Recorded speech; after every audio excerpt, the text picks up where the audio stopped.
Graça, paz e misericórdia em Cristo Jesus, nosso Redentor amado.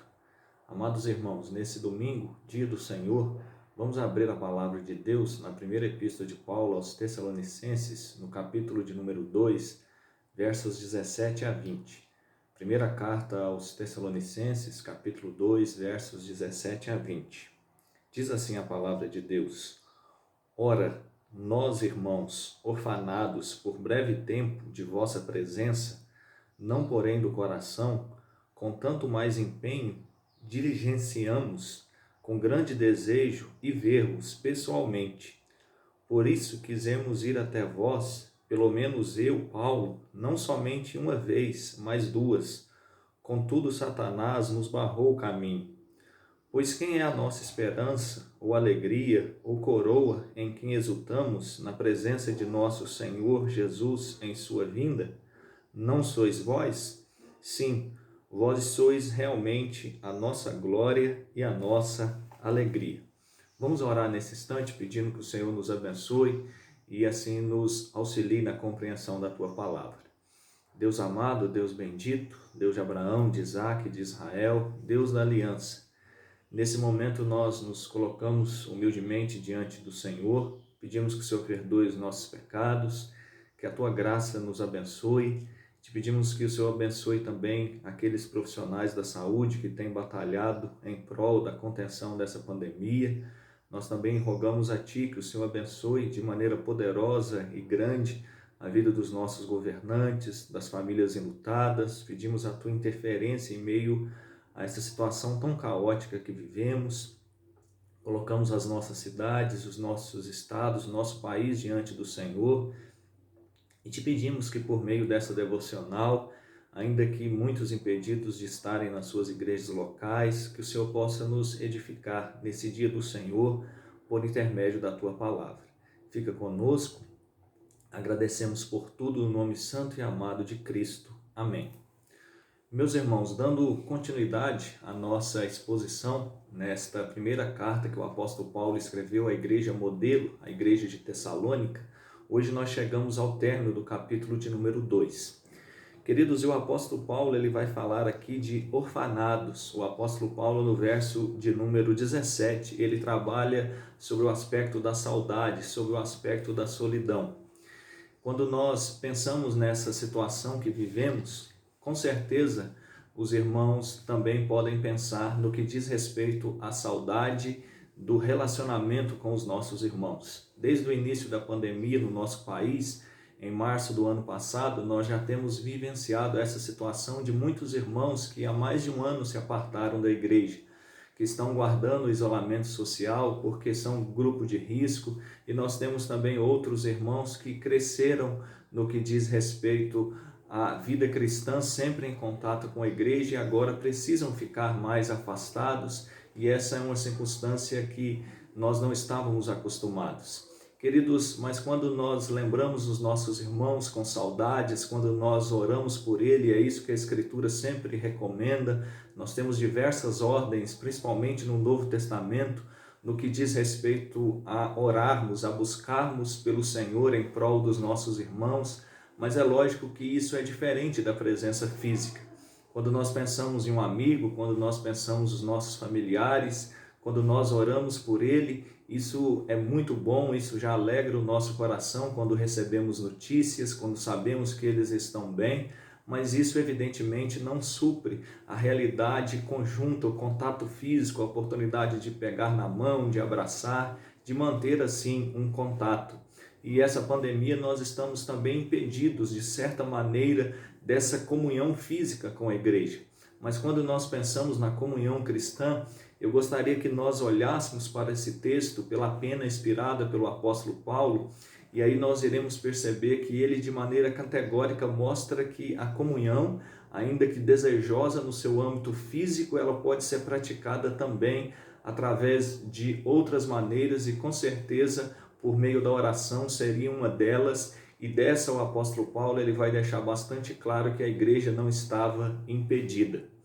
Então eu queria que você pensasse sobre esses muitos aspectos da nossa vida cristã que não estão impedidos porque muitas das nossas igrejas estão fechadas. Como nós já falamos em outras ocasiões, segundo o princípio de liturgia da Igreja Presbiteriana do Brasil, existem 3 tipos de culto. Nós temos o culto individual, que é o culto que nós praticamos apenas em face da leitura das Escrituras, da nossa devocionalidade, da nossa oração, da nossa busca a Deus.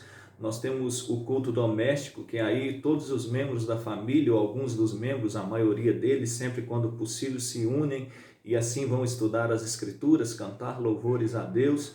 E nós temos o culto público, o culto corporativo. É desse que em muitos locais nós ainda estamos impedidos. Mas da comunhão cristã, de maneira nenhuma nós estamos impedidos. E desde o Antigo Testamento, a Escritura mostra como isso é poderoso, como isso é importante, como isso é relevante. É tanto que no Antigo Testamento a nação de Israel era chamada de congregação, e depois nós temos que no Novo Testamento, não apenas os judeus, mas agora unidos os gentios de todos os povos, tribos, raças, línguas, nações, eles são chamados de igreja, que na etimologia grega significa justamente chamados para fora.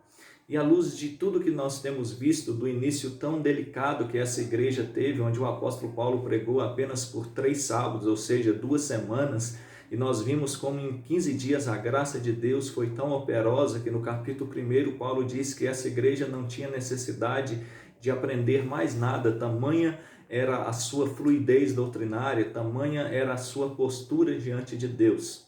Que Deus nos dê igrejas nessa naturalidade, nessa compostura, nessa posição, onde nós possamos olhar para a palavra do Senhor e termos crentes tão amadurecidos que muitas vezes vão ser mestres na vida mutuamente uns dos outros.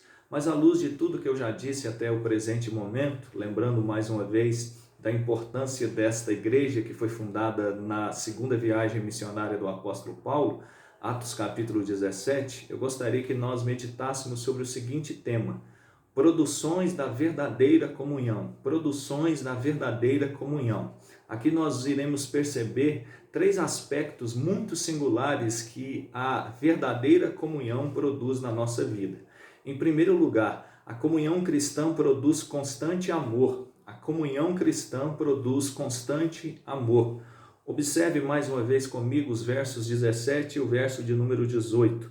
Diz assim a palavra de Deus: Ora, nós, irmãos, orfanados por breve tempo de vossa presença, não porém do coração, com tanto mais empenho, diligenciamos com grande desejo e ver-vos pessoalmente. Primeiro eu vou comentar aqui, expor esse verso de número 17 e depois nós daremos continuidade fazendo a leitura e a exposição do versículo 18. Então Paulo diz que por breve momento agora ele estava orfanado, ele estava impedido de estar ali com a igreja de Tessalônica. E como eu já disse, esse prazo foi muito pequeno. O apóstolo Paulo, segundo Atos 17, pregou ali em apenas 3 sábados, ou seja, 15 dias. Nós vimos a operação da graça de Deus muito poderosa naquela igreja. No início daquela igreja, nós percebemos que um cristão chamado Jason, recém-convertido, ele também foi preso juntamente com outros irmãos. Esse nosso irmão citado ali precisou pagar uma fiança. A igreja já aprendeu desde o início que era sofrer pelo nosso Senhor Jesus Cristo.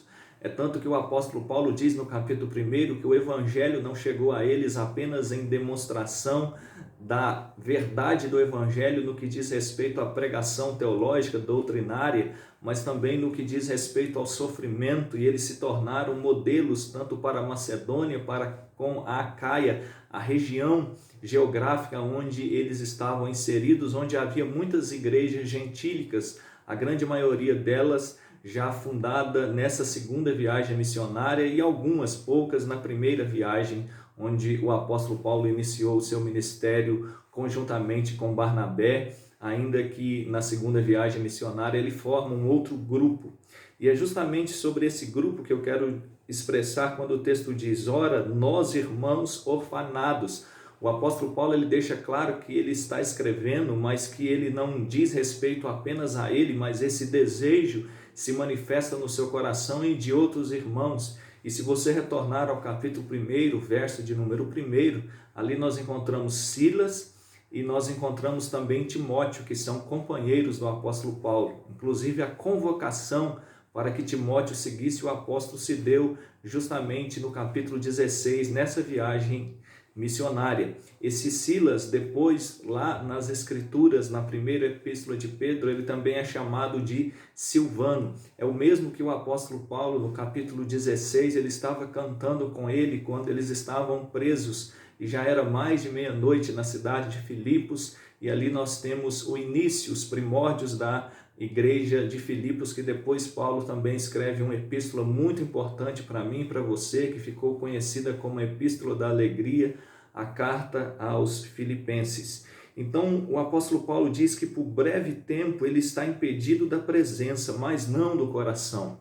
Quando nós lemos o Salmo de número 133, um daqueles salmos de romagem, nós temos 15 salmos de romagem, que vão do Salmo de número 120 até o Salmo de número 134, os salmos de romagem eram entoados enquanto o povo de Israel peregrinava da saída das suas cidades com os seus animais para o sacrifício, com as suas mulheres, com as suas crianças, e eles passavam dias, longas viagens, e eles passavam muitas vezes por perigos, mas eles entoavam cantos, hinos alegres, porque eles iriam louvar e bendizer ao Senhor. E o Salmo de número 133, ele diz: ó, como é bom e agradável viverem unidos os irmãos. Esse é o verso de número 2. E então o salmista continua expressando como isso é desejoso, isso é bom, isso é agradável. Não é apenas algo bom, mas algo agradável. Nós precisamos nos lembrar que a bondade, ela é um atributo comunicável de Deus.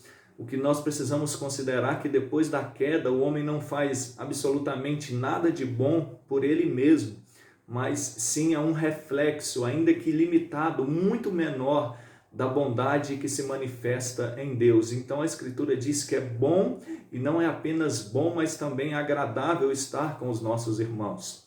Queridos, e é muito terrível quando nós percebemos que muitos crentes não sentem saudade da comunhão cristã, mas observe como o apóstolo Paulo ele mostra uma grande diligência, como ele diz, um empenho, ele fala de grande desejo e ele fala que ele espera, que ele deseja não apenas estar com eles na comunhão do coração, mas também com a comunhão física. Então aqui nós temos um paralelo muito significativo para a realidade que nós vivemos. No coração, nas suas orações, ele continuava plenamente unido com os irmãos, mas ele desejava que isso também se materializasse de maneira física. E aí nós podemos nos lembrar de uma doutrina muito importante que foi cunhada com base principalmente na doutrina da adoção por João Calvino. Foi ele que tratou e nominou essa doutrina, que é a doutrina da união mística. A doutrina da união mística, ela trata justamente do que? A união que todos os crentes têm com o Cristo Senhor Jesus Cristo, nosso amado Redentor. E você se lembra que em Colossenses, no capítulo de número 1, dos versos 15 a 20, ali Cristo é apresentado como Senhor da criação, não no sentido que ele foi criado, mas no sentido que todas as coisas foram por intermédio dele criadas. Nós sabemos pela ortodoxia reformada, histórica, confessional, bíblica, que nós cremos em apenas um único Deus que subsiste em 3 pessoas, Deus Pai, Deus Filho e Deus Espírito Santo. Então a Escritura nos apresenta que todos os 3, que são um único Deus, mas são 3 pessoas distintas, existem desde sempre. O que foi ensinado pelos pais da igreja é que o Filho é eternamente gerado do Pai e o Espírito Santo é eternamente procedente, tanto do Filho quanto também assim do Pai. Então Cristo, ele é aquele que administrou toda a criação, por isso ele é chamado de Senhor da criação. Mas naquele texto, Colossenses 1, de 15 a 20, Cristo também não é apresentado apenas como Senhor da criação, mas ele é apresentado como primogênito de dentre os mortos. Ele é o primeiro que ressuscitou para nunca mais morrer. Ele é o cabeça, ele é o corpo da igreja, ele é o fundamento da igreja. É interessante que Cristo ele é tanto o cabeça quanto a cabeça da igreja. Ele é o cabeça no sentido da autoridade, ele é o cabeça no sentido que ele governa a sua igreja e ele é também a cabeça, porque ele é o membro que conduz o pensamento da igreja, e esse pensamento da igreja se manifesta por meio da sua palavra. Então o texto vai ali mostrar a grandeza do nosso Senhor Jesus Cristo, e quando nós pensamos nessa perspectiva da irmandade do Salmo 133 e também aqui da primeira carta aos Tessalonicenses 2,17, você deve se lembrar que Cristo, ele não se envergonha de ser chamado nosso irmão. É isso que a Escritura apresenta na Epístola aos Hebreus. O apóstolo Paulo, tratando no capítulo de número 8 ali de Romanos, ele vai colocar a pessoa do nosso Senhor Jesus Cristo como aquele que nos impede de termos quebrado o nosso relacionamento com Deus. Ele diz que agora em Cristo nós somos mais do que vencedores e nada nos separará do amor de Cristo, será tribulação, angústia, perseguição, fome, nudez. Nós poderíamos aí incluir tantas outras coisas, e não é essa pandemia também. Cristo, ele é o segundo Adão, é isso que o apóstolo Paulo ensina na primeira carta aos Coríntios. Cristo, então, ele é o nosso irmão mais velho. Porque o Salmo 133 diz que é bom e agradável estarem unidos os irmãos. Porque o apóstolo Paulo diz que ele, pai daqueles crentes, porque ele havia plantado aquela igreja em Tessalônica, eles estavam orfanados apenas do contato físico, como eu e você agora, nesse momento, onde as nossas igrejas, ou muito destas nossas igrejas estão fechadas, mas não do que diz respeito ao coração. E porque nós estamos unidos com Cristo, a união mística trata não apenas da nossa união com Cristo, que todos os crentes, isso eu queria destacar primeiro, mas a união mística destaca também que todos os crentes estão unidos entre si por meio de Jesus Cristo, o nosso irmão mais velho, o nosso segundo Adão.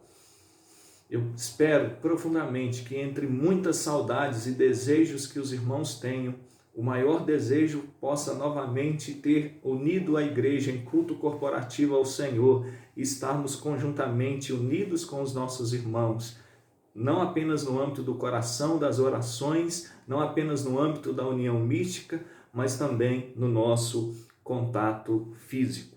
Então, no verso de número 18, Paulo diz: por isso quisemos ir até vós, tanto ele, quanto Silas, quanto Timóteo. Pelo menos eu, Paulo, não somente uma, mas duas. Contudo, Satanás nos barrou o caminho. O apóstolo Paulo diz que ele tentou, ele buscou, ele ansiou, ele orou, provavelmente ele até tentou se preparar para visitar a igreja de Filipos, aliás, a igreja de Tessalônica, peço que os irmãos me perdoem, mas que ele foi impedido. Abra comigo agora em Atos capítulo 16, Atos capítulo de número 16, versos de número 6 e verso de número 7.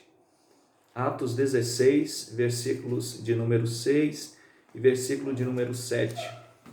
Atos 16, 6 e 7 diz assim a palavra de Deus: e percorrendo a região frígio-gálata, tendo sido impedidos pelo Espírito Santo de pregar a palavra na Ásia, defrontando Mísia, tentaram ir para Bitínia, mas o Espírito de Jesus não o permitiu. Observe que aqui o apóstolo Paulo apresenta que o Espírito de Cristo é o Espírito Santo. Primeiro ele cita o Espírito Santo, terceira pessoa da Trindade, e depois ele cita o Espírito de Cristo. Mesmo Paulo diz em Romanos e Pedro na primeira carta que o Espírito Santo é o Espírito de Cristo. Mais uma vez aí destacando aquilo que eu já mencionei, o único Deus que subsiste em três pessoas, e que o Espírito Santo é eternamente procedente tanto do Pai quanto também do Filho. Por isso ele pode ser chamado de Espírito de Deus, ou ele pode ser chamado de Espírito de Cristo. E aqui o apóstolo Paulo narra Lucas, no Evangelho de Lucas, ele tem o seu primeiro volume, Atos dos Apóstolos, ele tem o seu segundo volume, o seu trabalho. Primeiro trata do ministério de Cristo e depois do ministério da igreja após a ascensão do nosso Senhor Jesus Cristo. Por isso, Atos dos Apóstolos poderia também ser chamado de Atos do Espírito Santo por meio dos apóstolos, segundo muitos estudiosos e exegetas do Novo Testamento. Lucas narra que o Espírito Santo, o Espírito de Cristo, impediu que Paulo fosse à Ásia nessa segunda viagem missionária. E da mesma maneira que nós encontramos então no verso de número 18 da primeira aos Tessalonicenses, no capítulo de número 2, que Satanás impediu, ele barrou o caminho, nos barrou o caminho. Paulo não pôde ir até Filipos. E aí você precisa se lembrar da frase célebre de Martinho Lutero, que talvez você conheça, que Satanás é o diabo de Deus. Satanás é o diabo de Deus. Então Satanás, ele age de maneira limitada, ele só pode agir mesmo tendo poder debaixo da autoridade de Deus, e o seu poder é extremamente limitado. Você se lembra no que diz respeito à vida de Jó, que Jó, ele só pôde perder todas as coisas porque Deus o permitiu. E depois, na segunda vez, Satanás então vai e também tenta contra os seus filhos, porque isso foi permissão de Deus. A ação de Satanás é sempre controlada pelo Senhor. Quando o apóstolo Pedro diz no capítulo de número 5, no versículo de número 6, e ali também no versículo de número 7, para que nós possamos colocar diante dele, entregar toda a nossa ansiedade, porque ele tem cuidado de nós, Satanás é apresentado como um leão que ruge ao nosso derredor, ou seja, antes disso, ao nosso redor, nós temos a santa proteção de Deus. Tiago, presbítero da igreja de Jerusalém, meio-irmão do nosso Senhor Jesus Cristo, ele diz no primeiro capítulo da sua carta que, na verdade, Deus não pode ser tentado pelo mal e ele próprio a ninguém tenta. Por isso nós não podemos pensar aqui que Deus tentou de alguma maneira impedir por meio de perseguições para que Paulo fosse até a cidade de Tessalônica. Não, o Senhor usou o seu inimigo maior, que também é o inimigo maior da igreja, mas que está sob o controle do Senhor, para que ele então impedisse de certa maneira sobre a autorização de Deus. Então na prática nem é o próprio Satanás, mas o Senhor se utilizando de Satanás, como disse Lutero, que o diabo é Satanás de Deus. E assim o apóstolo Paulo não pôde naquela ocasião visitar a cidade e principalmente a igreja de Tessalônica. E aí nós precisamos nos lembrar que as portas do inferno não podem prevalecer contra a igreja do Senhor Jesus Cristo. Ele mesmo disse isso. E quando Satanás envia por meio de homens ímpios perseguições contra a igreja, tudo isso está debaixo do governo de Deus. Então, queridos, eu gostaria que você se lembrasse que a igreja ela é vitoriosa por causa de Cristo em toda e qualquer situação. Mas tendo em vista esse tema, produções da verdadeira comunhão, em segundo lugar, a comunhão cristã produz constante alegria. A comunhão cristã produz constante alegria. Diz o verso 19: pois quem é a nossa esperança ou alegria ou coroa em quem exultamos na presença de nosso Senhor Jesus em sua vinda? Não sois vós? Quem é a nossa esperança? O apóstolo Paulo apresenta a segunda vinda de Cristo como a grande esperança da igreja. Mas ele diz que isso não é apenas a nossa esperança, mas a nossa alegria. Por isso Paulo, escrevendo aos Filipenses, diz: alegrai-vos sempre no Senhor. Outras vezes os digo, 4:4, tão conhecido de Filipenses, a carta da alegria, onde apenas 4 capítulos o apóstolo Paulo usa 16 vezes a expressão alegrai-vos ou regozijai-vos.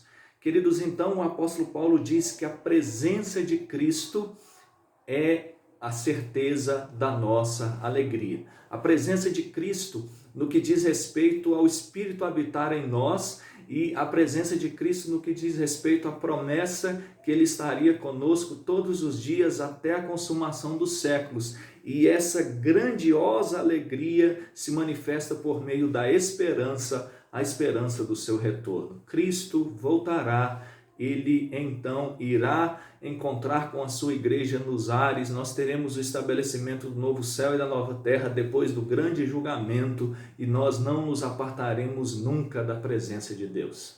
E aqui eu quero que você preste atenção como essa constante alegria está associada ao ponto anterior do constante amor, que são produções da verdadeira comunhão cristã. Porque quando nós encontramos um amigo, um familiar que há muito tempo nós não vemos, aquele é um momento onde o amor ainda se aflora mais e é um momento onde a alegria da presença vai realmente no íntimo das nossas emoções. Queridos, nós não iremos encontrar apenas aqueles a quem nós amamos, a quem nós conhecemos aqui na nossa vida e que já estão na glória, mas nós iremos estar na presença do nosso amado Redentor. Nós iremos estar na presença dos apóstolos, dos profetas do Antigo Testamento, dos grandes heróis que nós temos na história da igreja, heróis não no sentido de serem deuses, de serem santificados, mas heróis no sentido de serem exemplos de homens e de mulheres de fé. Queridos, e ali a saudade já não existirá no novo céu e na nova terra. Por isso, o apóstolo diz, pois quem é a nossa esperança ou alegria? A nossa esperança ou alegria, depois ele vai dizer que é por meio da presença de nosso Senhor Jesus Cristo. Mas antes ele diz, ou coroa em que exultamos. A coroa da vida, a qual o Senhor dará não somente ao apóstolo Paulo, mas a todos que amam a sua vida, em quem exultamos na presença de nosso Senhor Jesus Cristo em sua vinda, não sois vós? Interessante que Paulo faz uma pergunta retórica na vinda de Cristo e depois ele emenda outra, não sois vós?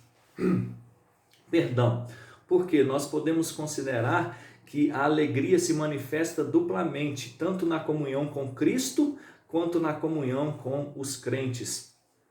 A igreja estará para sempre unida com Cristo e a igreja estará para sempre unida uns com os outros. E nós, então, viveremos no contexto de profunda alegria. Deixa eu fazer algumas aplicações para a sua vida nesse instante.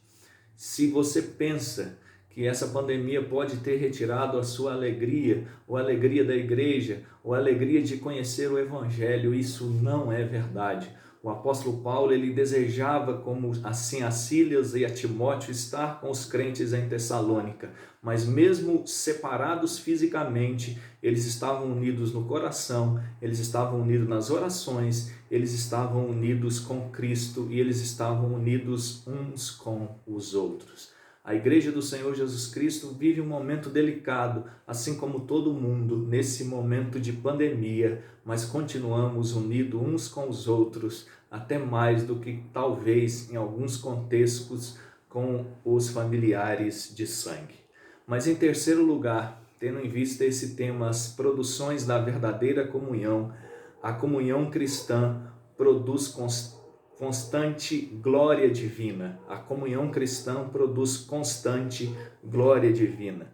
Diz o verso 20, sim, vós sois realmente a nossa glória e a nossa alegria. Sim, vós sois realmente a nossa glória e a nossa alegria. Paulo, mais uma vez, ele fala sobre alegria no final, mas antes ele diz que a igreja é a glória dele, a glória do seu ministério. E o apóstolo Paulo mesmo ensina em 1 Coríntios 10, 31, portanto, quer comais, quer bebais ou façais qualquer outra coisa, façais tudo para a glória de Deus. Eu acho que é desnecessário nós aqui destacarmos como o ministério do apóstolo Paulo foi profícuo, como o ministério do apóstolo Paulo foi abençoador e continua sendo por meio das suas 13 cartas, para mim e para você como cristão. Mas o objetivo sempre de Paulo foi viver para a glória de Deus. Então a glória do ministério apostólico paulino era a glória de Deus. E aí nós não podemos deixar de perguntar, será que nós temos vivido para a glória de Deus? Será que nós temos nessa pandemia vivido para a glória de Deus? Não sendo radicais em nenhuma das nossas posições, preservando a nossa vida, preservando a vida do próximo, mas não deixando jamais de desfrutar e de manifestar a alegria daqueles que pertencem aos santos e a alegria dessa santa comunhão. Sim, vós sois realmente a nossa glória e a nossa alegria. Queridos, a igreja do Senhor Jesus Cristo é a sua alegria. Por isso ela é chamada, na realidade, de noiva do Cordeiro. Não é necessário de nenhuma maneira, explicar como a noiva é a alegria do noivo, porque isso seria absolutamente desnecessário. Será que nós temos nos comportado, não apenas nessa pandemia, mas na vida familiar, na vida profissional, na vida acadêmica, na vida eclesiástica, como pessoas que produzem alegria em Cristo, alegria ao Pai. Cristo, nosso irmão mais velho, no ato do seu batismo, ele ouviu de Deus ali quando ele era batizado por João Batista: esse é o meu filho amado em quem me comprazo. Será que Deus tem tido o mesmo sentimento para conosco? Que Deus nos abençoe, que amemos a Cristo, nosso irmão mais velho, cada vez mais, e que amemos todos os nossos irmãos pela comunhão cristã que estamos unidos a Ele. A todos eles, perdão. Vamos orar nesse instante? Receber a bênção. Deus amado, Deus bendito, nós te damos graças pela tua palavra, pedimos que o Senhor aplique em nossos corações, que o Senhor guarde aqueles que sofrem nos hospitais e que o Senhor possa, ó Deus, visitar também o nosso país contendo essa pandemia. Perdoe os nossos pecados, aplique a tua palavra em nossos corações, nos abençoe nesse dia do Senhor, na nossa semana e durante toda a nossa vida, e que possamos amar sempre os nossos irmãos, a tua palavra e a Cristo Jesus. E é no nome dele, aquele que vive e reina pelos séculos dos séculos, que oramos e agradecemos. Amém. E agora, irmãos, que a graça do nosso Senhor e Salvador Jesus Cristo, o amor de Deus, o nosso Pai, e que as sempre fraternais e ricas consolações do Espírito Santo, o Espírito de Cristo, repouse sobre sua vida, sobre sua família e sobre todo Israel de Deus, hoje e sempre. Amém. Que Cristo exaltado nos abençoe.